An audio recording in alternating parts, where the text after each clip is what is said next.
네, 안녕하십니까. 저는 유니스트 기계공학과 김남훈이라고 합니다. 오늘 제가 소개시켜드릴 내용은 유니스트 제조혁신 3D 프린팅 기술에 관련된 내용입니다. 예, 저는 유니스트에서 컴퓨터 인테그레이티드 매니팩처링 랩을 맡고 있고요. 현재 유니스트 3D 프린팅 융합기술센터 센터장을 맡고 있습니다.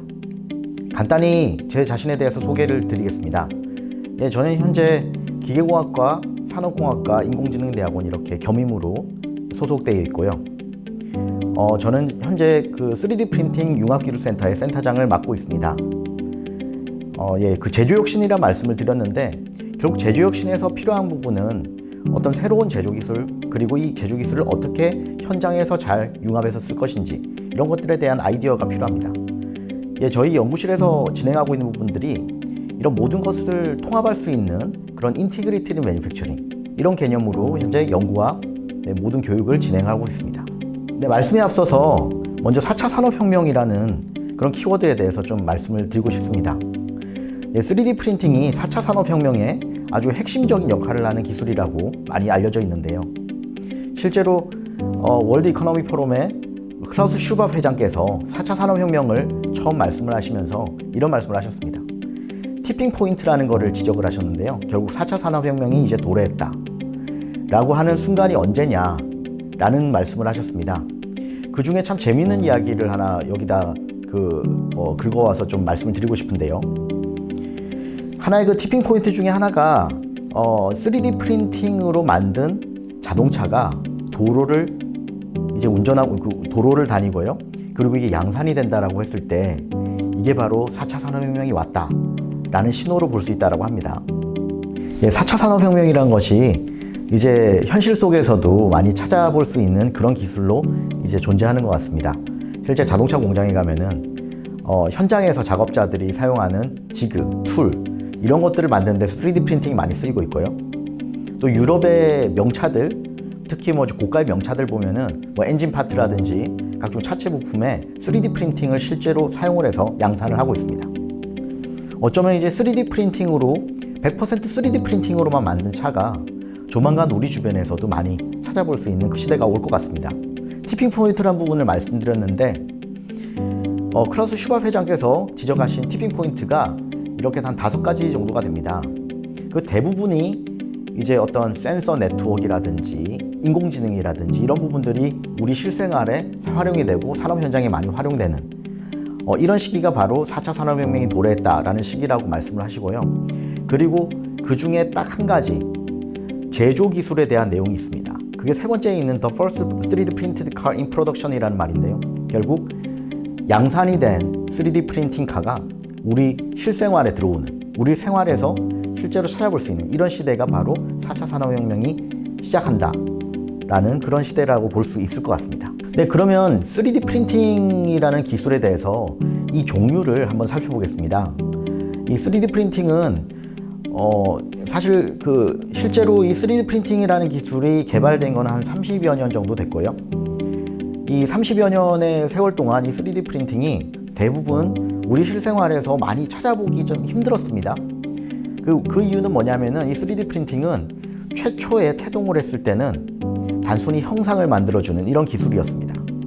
그런데 이제 소재가 더 개발되고 이제 설계 기술이 더 발전하고 그러면서 어떻게 보면은 이 기존의 제조 방법을 3D 프린팅으로 많이 대체를 할 수 있겠다. 그리고 기존의 3D 프린팅으로 활용 못하던 그런 머티리얼들을 새롭게 이제 개발을 함으로써 이제 3D 프린팅으로 우리가 신소재라든지 아니면 특수한 강한 소재라든지 이런 것들을 다시 만들어서 쓸 수 있게 되는 이런 시대가 온 것이죠.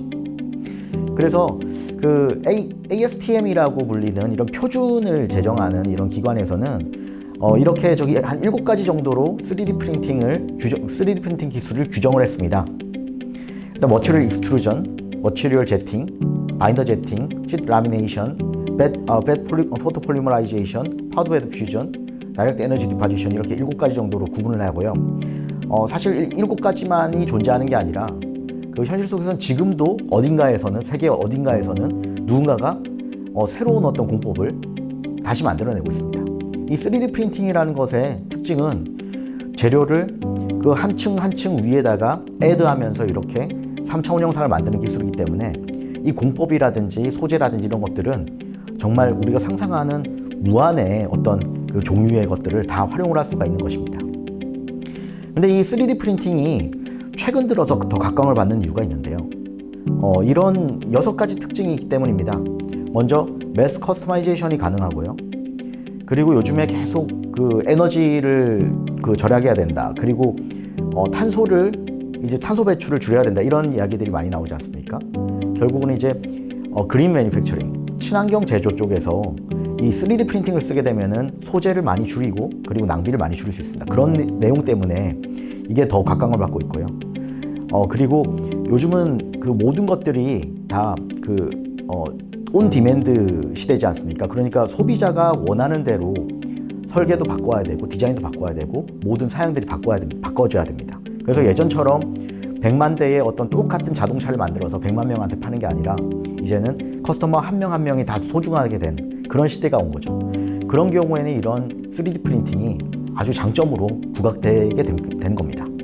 그래서 이런 3D 프린팅의 종류와 장점을 토대로 해서 이 3D 프린팅을 어떻게 우리 제조 환경에 잘 활용을 할까라는 고민을 함으로써 이제 새로운 제조 혁신으로 조금씩 더 우리가 다가간다라고 볼 수 있습니다. 실제로 우리나라가 이 3D 프린팅에 관심을 가지게 된 거는 10년이 채 안 됐습니다. 사실 뭐 유럽이라든지 미국이라든지 이런 선진국에 비해서 이 3D 프린팅 쪽의 선진국들요, 여기에 비해서는 좀 많이 늦은 편이지만 그래도 정부 부처 합동으로 이렇게 3D 프린팅 산업 진흥 시행 계획을 세워서 전폭적으로 지원을 하고 있습니다. 실제로 2022년에는 3D 프린팅 글로벌 5대 강국으로 도약하겠다라는 그런 목표로 다음에 보시는 바와 같이 여러 가지 비전을 선포를 하고 그리고 목표를 세우고 그리고 여러 국가 과제들을 지원을 하고 있습니다. 이런 것만 보더라도 앞으로 5년 뒤, 10년 뒤에 우리의 제조 환경, 우리 주변에서 볼 수 있는 그런 대규모 공장들, 이런 것들 안에 들어가는 장비들이 3D 프린터로 하나씩 교체가 되게 되고, 그리고 여러분들 대개 아마 레이저 프린터라든지 잉크젯 프린터가 다 한 대씩은 있으실 건데요. 그런 것처럼 집집마다 3D 프린터가 한 대씩 들어가게 되고, 그리고 우리 주변에서 이게 뭐 전자레인지나 아니면은 일반 TV처럼 필수품이 돼서 우리 생활에서 아주 유용하게 쓰이게 될 날이 곧 머지않은 것 같습니다. 현재 우리나라의 3D 프린팅 산업 현황은 실제 전 세계 시장이 이렇게 연평균 20-30% 정도 수준으로 폭발적으로 증가를 하고 있는데 비해서 우리나라의 3D 프린팅 산업 현황은 좀 현재까지는 좀 걸음마 단계라고 보실 수 있습니다. 전체 세계 시장을 대비해서도 세계 시장이 100이라고 했을 때 우리나라가 차지하는 비중이 2% 정도밖에 안 된다라고 보고가 되고 있거든요. 그만큼 어떻게 보면은 이게 우리나라에서도 상당히 미래의 혁신 기술이다, 혁신 제조 기술 중에 하나다라고 인식은 되고 있지만, 그에 반해서 여기에 3D 프린팅 기술에 대한 관심도는 아직까지는 그렇게 폭발적이지 않다라고 볼 수 있을 것 같습니다. 뭐 그런 측면에서도 앞으로 이 3D 프린팅 기술을 산업 환경에서, 제조 환경에서 조금씩 적용해 나가는 그런 선도적인 역할을 하게 되면은 앞으로 부가가치를 훨씬 더 높일 수 있는 그런 기회들을 더 많이 잡을 수 있을 거라고 생각이 됩니다. 네, 그래서 3D 프린팅에 대한 말씀을 좀 드렸었고요. 특별히 오늘 제가 드리고 싶은 말씀은 3D 프린팅 적합 설계 기술이라는 겁니다. 이게 원래 영어로 하면은 Design for Additive Manufacturing이라고 해서요, 적층 제조를 위한 설계라는 의미인데요. 이게 이제 어떻게 보면은 현재 뭐 자동차라든지 친환경 모빌리티라든지 이런 시장들이 앞으로 점점 커질 거라고 그렇게 예상을 하고 있는데, 여기에서 3D 프린팅을 활용을 함으로써 어떤 특수한 디자인, 커스터마이제이션, 그리고 이런 것들이 가능하게 되고, 또한 극단적으로 경량화가 되는 어떤 구조, 이런 것들을 또 가능하게 만들 수 있습니다. 뭐 그런 것들에 대한 이야기를 오늘 드리면서 이 3D 프린팅 기술이 어떻게 산업 환경에서 쓰일 수 있는지, 이런 것들에 대한 고민도 전달 드리도록 하겠습니다. 최근 뉴스에서 좀 발췌를 해봤습니다. 요즘 플라잉카라는 게 상당히 이슈인데요. 전 세계적으로도 모든 대부분의 이제 메이저 자동차 업체들이 우리는 이제 이제 화석 연료로 가는 자동차가 아니라, 땅을 가는 자동차가 아니라 이제 나르는 자동차, 뭐 이런 것들을 만들어 보겠다 라고 지금 도전장을 던지고 있고요.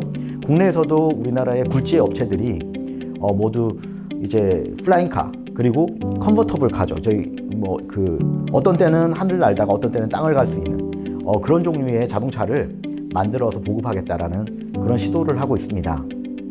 실제로 2025년이 되면 우리나라에도 드론 택시가 우리가 사는 하늘에서 많이 볼 수 있는 그런 시대가 올 거고요. 실제로 저기 구글이라든지 우버라든지 이런 저기 메이저 회사들도 이제 이런 항공 시장, 그러니까 유인 드론이죠. 드론 시장에 도전장을 내밀고 있습니다. 근데 여기서 중요한 거는 한번 생각해 보시면은 이 드론 같은 게 어떻게 보면 주문 생산식으로 100만 대씩 이렇게 필요한 그 시대가 과연 올 것인가라는 거에 대해서는 좀 고민을 해볼 수 있는데요. 왜냐하면 이런 플라잉카 같은 경우는 그 환경에 맞게끔 커스터마이즈 돼서 디자인이 돼야 되고 거기에 맞게끔 설계가 되고 생산이 돼야 되는 그런 문제가 있습니다. 또한 하늘을 날아야 된다는 것은 아주 크리티컬하게 이런 문제가 있는데요. 특히 연비가 좋아야 됩니다. 결국 뭐냐면 연비가 좋게 하려면은 아주 가볍게 만들어야 됩니다. 그래야만 안정성도 증가할 수 있고 그리고 연료도 많이 줄일 수가 있거든요. 실제로 3D 프린팅으로 그 자동차를 만드는 회사가 있고요. 그리고 그런 시도들이 세계 곳곳에서 일어나고 있습니다. 여기에 재밌는 사례를 하나 소개해 드리려고 합니다. 이제 3D 프린팅으로 슈퍼카를 만드는 업체인데요. 영국계 회사인 다이버전트 마이크로 팩토리라는 회사입니다. 이 회사가 실제 3D 프린팅 관련된 전시회를 국제 전시회를 나가면은 항상 어떤 새로운 제품, 새로운 자동차 이런 것들을 출품을 하는 그런 업체 중에 하나입니다. 그래서 여기에서 이 회사에서는 3D 프린팅으로 초경량 슈퍼카를 선보인 적이 있는데요. 이 초경량 슈퍼카의 구조가 참 재밌습니다. 외관은 상당히 좀 매끈하게 잘 빠진 형태인데요. 이 내부를 보면 이 셰시라고 불리는 이것 뼈대 있지 않습니까? 이 부분을 실제로 메탈 3D 프린터로 노드라는 어떤 커넥터 부분을 만들고 그리고 아주 얇지만은 아주 강한 그 탄소 복합 소재 파이프로 이런 그 뼈대들을 노드들을 연결을 해서 전체 뼈대를 만듭니다. 그렇게 해서 완성된 이 슈퍼카가 실제 무게가요. 전기차기 때문에 배터리하고 모터분만 빼고 셰시분만 무게를 재보면은 한 45kg 정도라고 하거든요. 상상이 되십니까? 45kg 정도면은 어떻게 보면은 성인 한 명의 몸무게의 절반 가까이밖에 안 되는 것 같습니다. 아주 작은 무게인데요.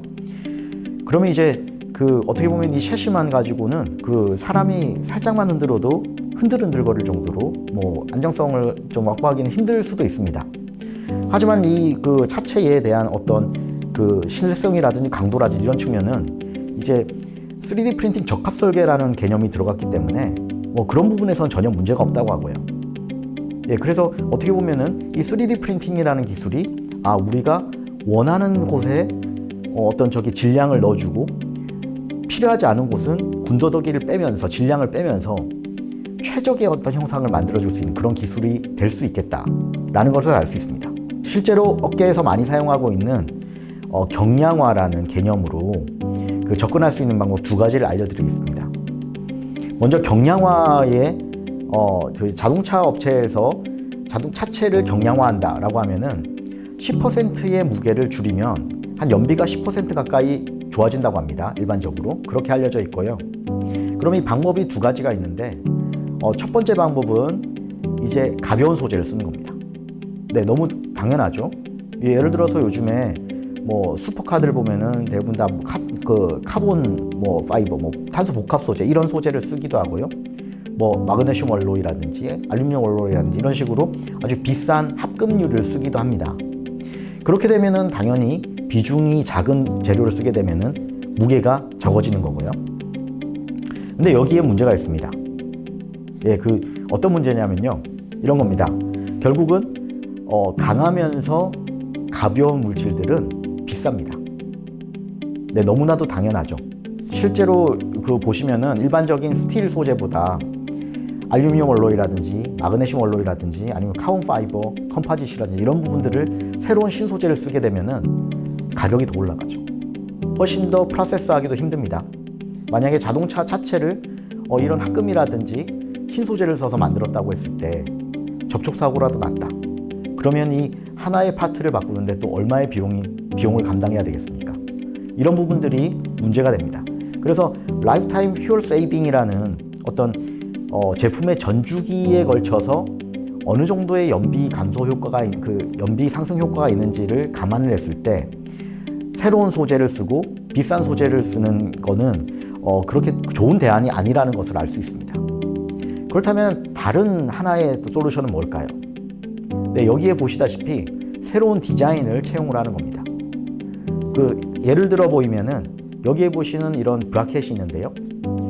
880g짜리 브라켓을 보시면은 이거는 만들기가 너무 쉽죠. 그냥 철판 두 개를 용접으로 이어붙이면은 이 880g짜리 브라켓이 완성이 될 겁니다. 너무나도 쉽게 만들 수 있는데요. 근데 460g짜리, 310g짜리 이런 아주 복잡한 형태의 구조물을 만들려고 하면은 기존의 방법으로 만든다? 예, 상당히 힘들죠. 이게 그리고 매니팩처링 코스트가 상당히 상승을 할 겁니다. 하지만 우리는 그걸 알 수 있습니다. 이게 그 무게가 줄어들지만은 어떻게 보면 살 빼기라고 해서 군더더기를 없앤 거거든요. 이렇게 함으로써 우리가 필요로 하는 어떤 구조적인 안정성은 유지를 하면서 무게는 충분히 줄일 수 있다는 것을 우리가 알 수가 있죠. 실제로 이런 부분을 찾아볼 수 있는 게 우리 몸 안에 있는 뼈들을 보면은 속이 비어 있거나 아주 복잡한 형태로 되어 있는데요. 왜 이렇게 되어 있냐면 이게 설계적으로, 디자인적으로 아주 최적의 구조기 때문에 그런 겁니다. 결국은 무게는 줄이면서 하중은 잘 버틸 수 있는 그런 구조라는 거죠. 네, 그래서 이런 어떤 설계 최적화 기법을 쓰게 되면은 무게를 줄일 수 있는데요. 기존에는 그러면 이런 것들이 왜 없었냐? 네, 우리는 솔루션은 어느 정도 알고 있었지만 이걸 적용하기는 힘들었습니다. 왜냐하면 전통적인 방법으로 깎아내거나 아니면 성형을 하거나 이런 방법으로 이걸 만든다고 하면은 그 제작비가 훨씬 더 들게 됩니다. 재료비보다 제작비가 훨씬 더 들게 되거든요. 그런데 3D 프린팅의 장점은 뭐냐면요. 아무리 복잡한 형상이라도 이 형상을 만드는데 추가적인 시간이 들지 않습니다. 왜냐하면 3D 프린팅은 항상 한 레이어 위에 또 한 레이어를 올리고 한 레이어를 올리고 이런 식으로 적층을 해서 물건을 만드는 공법이기 때문에 아무리 복잡한 형상이라고 해도 이것을 만드는데 더 추가적인 시간이 들거나 더 많은 소재가 쓰이거나 이러지 않습니다. 그렇기 때문에 어떻게 보면은 미래차, 미래 모빌리티 환경에 맞는 그런 초경량 제품을 만들려고 하면은 3D 프린팅만큼 좋은 공법이 없는 거죠. 네, 그래서 한마디로 이렇게 정의할 수 있을 것 같습니다. 3D 프린팅, 그리고 3D 프린팅 적합 설계 기술이라는 거는 어떻게 보면은 미래의 제조 환경에 적합한 아주 새로운 비즈니스 모델입니다. 네, 그리고 커스터마이제이션이 가능하기 때문에 고객의 니즈에 맞게끔 우리가 얼마든지 설계를 바꿀 수 있습니다. 그리고 적층 제조라는 것들을 이용하기 때문에 이게 아주 복잡한 형태의 복잡한 종류의 머티리얼을 동시에 쓸 수 있고요. 네, 그리고 아무리 복잡한 형상이라고 해도 우리가 손쉽게 만들 수 있다라는 장점이 있는 거죠. 실제 이런 기술들이 상용화돼서 많이 쓰이고 있습니다. 네, 영국이나 아니면 유럽, 프랑스 쪽, 그리고 미국 쪽에 보면은 항공 산업들이 많이 발전해 있지 않습니까? 우리나라도 최근에 차세대 전투기도 도입하고 하는데요. 실제로 그냥 차세대 전투기들, 그리고 현재 사용되고 있는 최첨단 전투기들, 그리고 보잉이라든지 에어버스에서 만드는 항공기들, 여기에 들어가는 많은 금속류의 부품들을 3D 프린팅으로 제작을 해서 실제로 활용을 하고 있습니다. 네, 어떻게 보면 우리가 타고 다녔던 그런 여객기에 들어가는 그런 부품들이 이미 3D 프린팅으로 만들어졌다라고 하니까 참 재밌기도 한데요. 네, 그래서 지금 우측 상단에 보시는 그 그림이 바로 그런 항공 산업에 쓰이는 브라켓류들, 이런 것들을 만들기 위한 3D 프린팅으로 제작한 그런 제품들의 형상이고요. 이런 것들은 기존의 방법으로 예를 들어서 깎아내거나 아니면 성형을 하거나 이런 방법으로 만들기는 거의 불가능하겠죠. 네, 그리고 우측 하단에 있는 그런 아주 복잡하게 보이는 이런 부품을 보실 수 있는데요. 이 부품 같은 경우는 실린더 헤드가 되겠습니다. F1 머신에 쓰이는 실린더 헤드고요. F1는 자동차 경주지 않습니까? 자동차 경주에서는 차체의 무게를 1g, 2g, 1kg 이 정도 줄이는 것만 해도 연비 향상에 아주 도움이 되고, 그리고 총각을 다투는 그런 경주에서 어떤 큰 장점이 되기 때문에 이게 상당히 중요하다고 합니다. F1 머신에 쓰이는 엔진 블럭을 만드는 기술 중에 하나인데요. 이 내부를 보시면은 마치 우리 몸의 뼈속 같이 이렇게 아주 복잡한 구조로 내부를 만들어 놨습니다. 그렇게 함으로써 예전에 뭐 이런 실린더 블럭 같은 경우 보통 주조로라는 공법을 만들었는데요. 주조로 만들었을 때 이게 아무리 경량화를 해도 한 5kg 정도, 특수화검으로 만들고 해서 5kg 정도에 육박하던 거를 2kg 아래로 낮췄다고 합니다.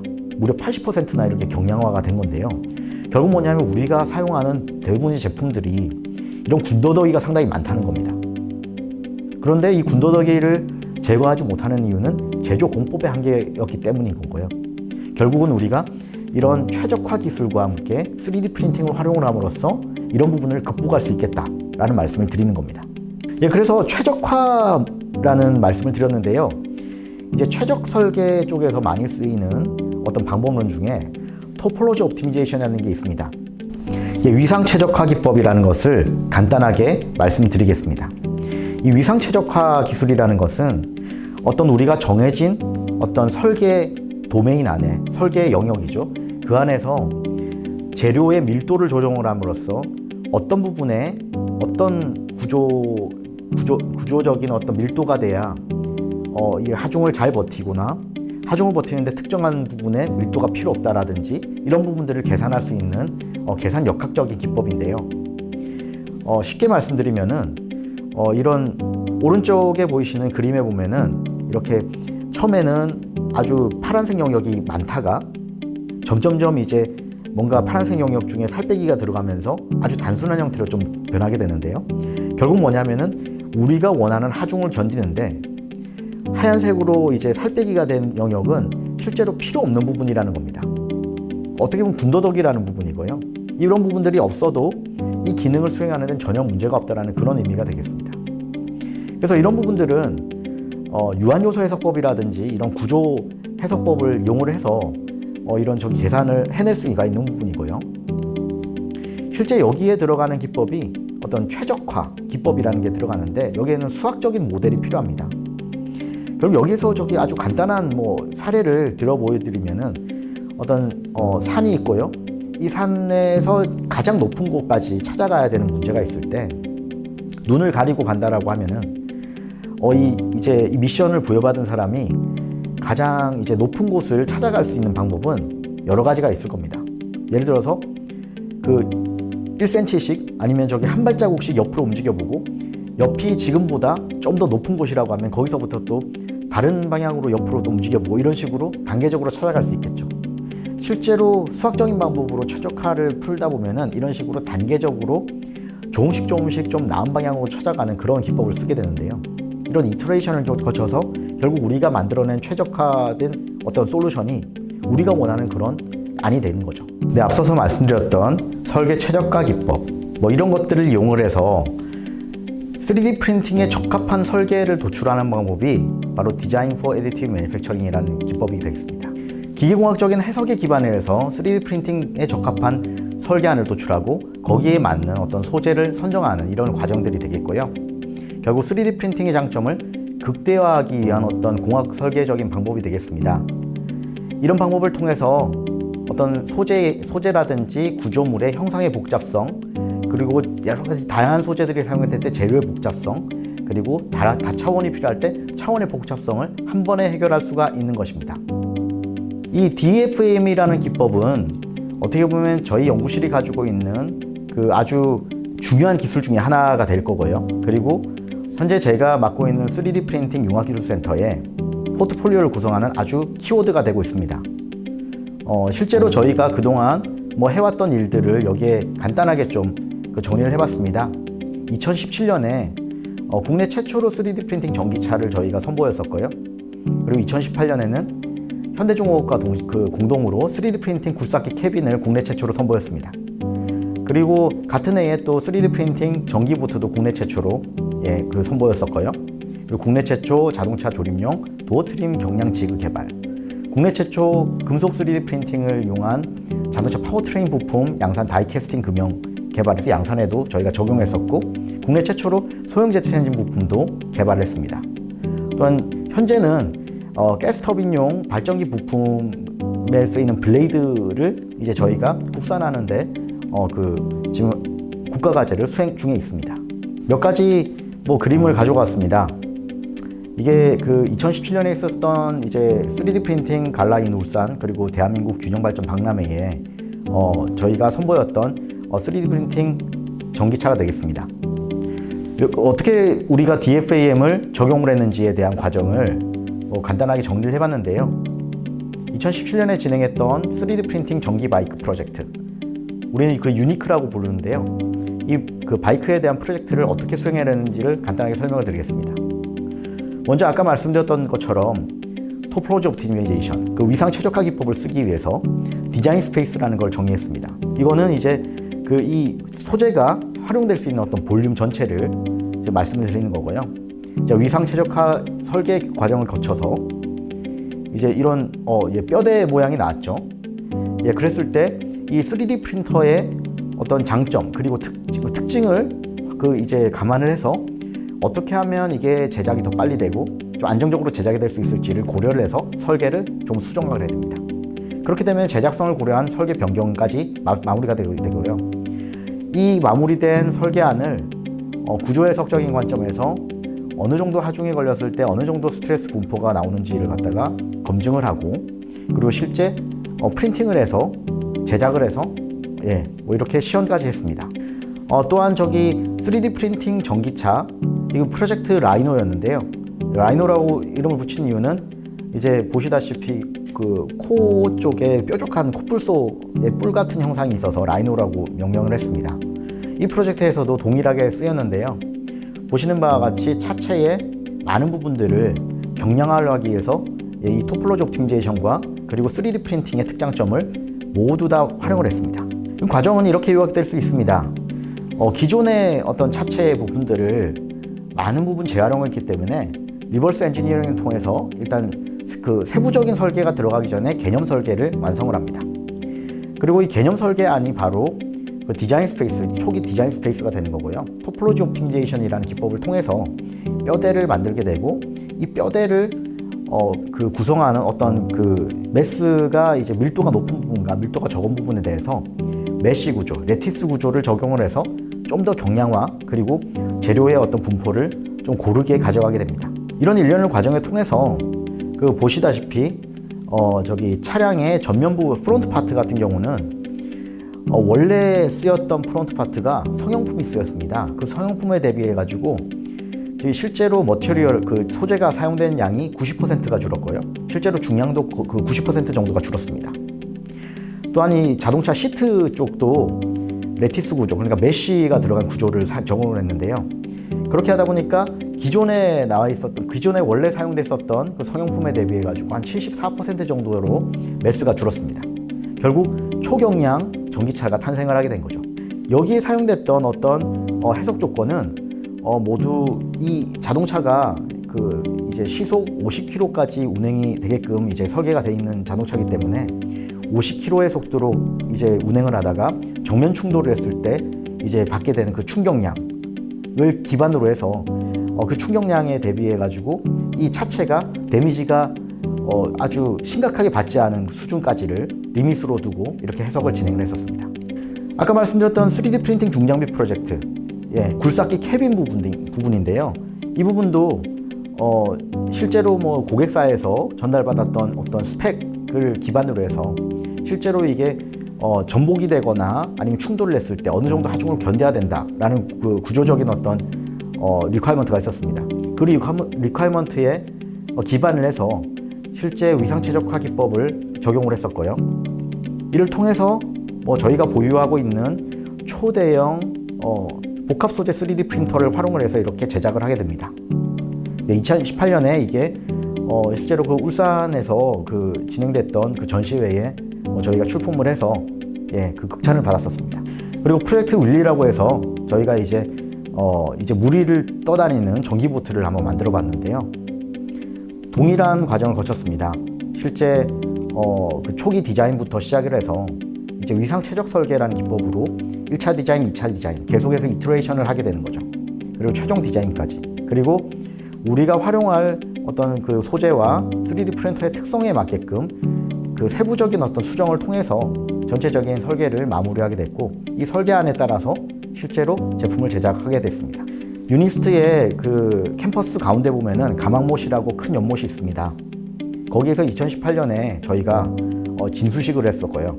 그때 중앙일보와 그 EBS에서 와서 저기 촬영을 해서 이게 그 언론 보도도 됐었던 그런 사례가 있습니다. 그리고 최근에는 그 작년인데요, 2020년에 그 VIP 친환경 미래차 울산공장 현장 방문 행사가 있었습니다. 그때 저희가 이런 이벤트를 준비했었는데요. 원데이 프로젝트라고 해서 지금 그 사진에 보이시는 이 그 자동차는 실제로 24시간 안에 만들어질 수 있는 그런 자동차가 되겠습니다. 복합 소재 대면적 3D 프린팅 기술을 이용을 했고요. 실제로 24시간 안에 우리가 원하는 디자인 그리고 원하는 형상으로 그 이 자동차를 출력을 해서 조립까지 끝낸다라는 그런 개념으로 접근했습니다. 물론 그 설계에 걸린 시간은 24시간보다 훨씬 더 많이 걸렸습니다. 하지만 설계가 완성됐을 때 우리가 이거 그 실제 출력을 하고 3D 프린트에서 출력을 하고 조립까지 완성하는 데까지 걸린 시간은 24시간 안쪽이었습니다. 실제 출력 시간을 많이 물어보시는데요. 실제 그 지금 보고 계시는 이거 차체 부품 있지 않습니까? 검정색으로 되어 있는 부분하고 빨간색으로 되어 있는 이런 차체 부품 같은 경우에 출력 시간이 총 10시간 정도가 걸렸습니다. 차 한 대를 만드는데 10시간 만에 그 부품을 다 제작을 한 거죠. 지금 그때 저희가 고프로로 찍어놓은 영상을 가지고 편집을 한 뭐 그런 메이킹 동영상을 하나 제작을 했었거든요. 그 한번 보시겠습니다.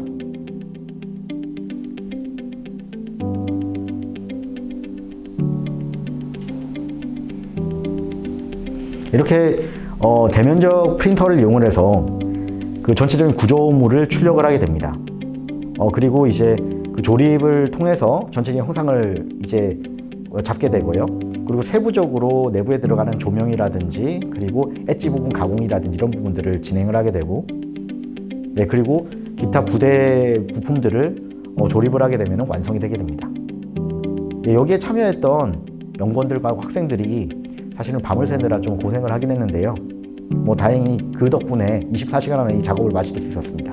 근데 그 밖에 저희가 그 최근에 2021년에 진행했던 내용들은 그 얼마 전 있었던 9월 7일 날 제주도에서 있었는데요. 제주국제전기차 엑스포라는 행사가 있었습니다. 여기에 3D 프린팅 자율주행 전기 셔틀을 저희가 저희 기술로 만들어서 저희가 출품을 해서 언론의 주목을 받았었고요. 이 자율주행 모듈은 저희가 카이스트 쪽에서 이제 실제로 제작을 했었고 전체 차체에 대한 부분은 저희가 3D 프린팅 센터와 유니스트에서 자체 제작을 하게 됐습니다. 그리고 오른쪽에 보이시는 그 파트는 그 안에 그 사람이 한 명 누워 있고 이렇게 위쪽으로는 그 어린이들 미끄럼틀처럼 놀이터에서 사용할 수 있는 그런 구조물이 되겠는데요. 실제로 보이시는 이 형상 자체가 부유식 해상풍력 발전기 있지 않습니까? 그런 근해에 서 있는 아주 큰 형상의 어떤 그 프로펠러가 돌아가서 풍력 발전을 하는 그런 풍력 발전기의 단면 형상이 되겠습니다. 그 단면 형상이 가장 큰 폭으로 한 3m 정도가 되는데요. 그 3m 정도 되는 그 부품을 한 번에 출력할 수 있다는 것을 보여드리기 위해서 저희가 이 가구를 설계를 해서 제작을 하게 됐고 지금은 이제 3D 프린팅 센터 로비에 전시가 되어 있는 상황입니다.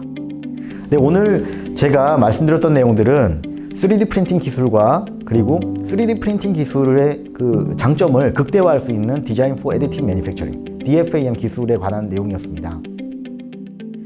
그래서 이 장을 통해서 제가 서머리를 해보려고 하는데요. 제가 오늘 드렸던 말씀은 이제 포스트 코로나에 대해서 사람들이 많이 이야기를 하고 있는 것 같습니다. 이 코로나 이후에 어떤 식으로 우리 삶이 변하게 될까? 특히 저는 그 생산 기술 그리고 제조 산업 쪽에서 이 변화를 계속 그 유의 있게 지켜보고 있는데요. 결국 뭐냐면은 그 코로나를 겪으면서 많은 부분이 바뀐 것 같습니다. 이 서플라이 체인이 더 복잡해지기보다는 이제 로컬라이저가 되고 그리고 좀 더 단순화되는 그런 경향이 있는데요. 결국 빠르고 저렴하고 좀 더 스마트한 그런 매니팩처링 프로세스가 업계에선 필요하다라는 생각이 듭니다. 특히 높은 설계 자유도 그리고 친환경 제조 공법 그리고 설계 방법 복합 소재라든지 아니면 멀티 스케일 아니면 그 멀티 머티리얼을 사용하는 어떤 복합 공정, 이런 부분들이 적극적으로 활용돼야 될 필요가 있고요. 이런 부분에서 디자인 포 애디티브 매니팩처링, 3D 프린팅을 위한 적합 설계 기술은 훨씬 더 앞으로 전망이 클 거라고 생각이 됩니다. 결국 포스트 코로나 시대의 3D 프린팅 기술은 제조 혁신의 키워드가 될 것이고요. 제조 공급망 사슬의 급격한 변화를 통해서 이제 가치 사슬이 재통합되고 재로컬화가 되면서 우리 모든 주변에 물건을 만드는 방법, 그리고 이런 생산을 하고 소비를 하는 방식들이 많이 바뀔 것 같습니다. 결국 어떻게 보면은 예전에 대기업 중심으로 모든 가치 사슬과 서플라이 체인이 구성되는 것에서 벗어나서 어떻게 보면은 소규모 창업, 그리고 새로운 아이디어로 이런 제조업에 도전하는 이런 기업들이 좀 더 많은 기회를 얻지 않을까라는 생각이 들고요.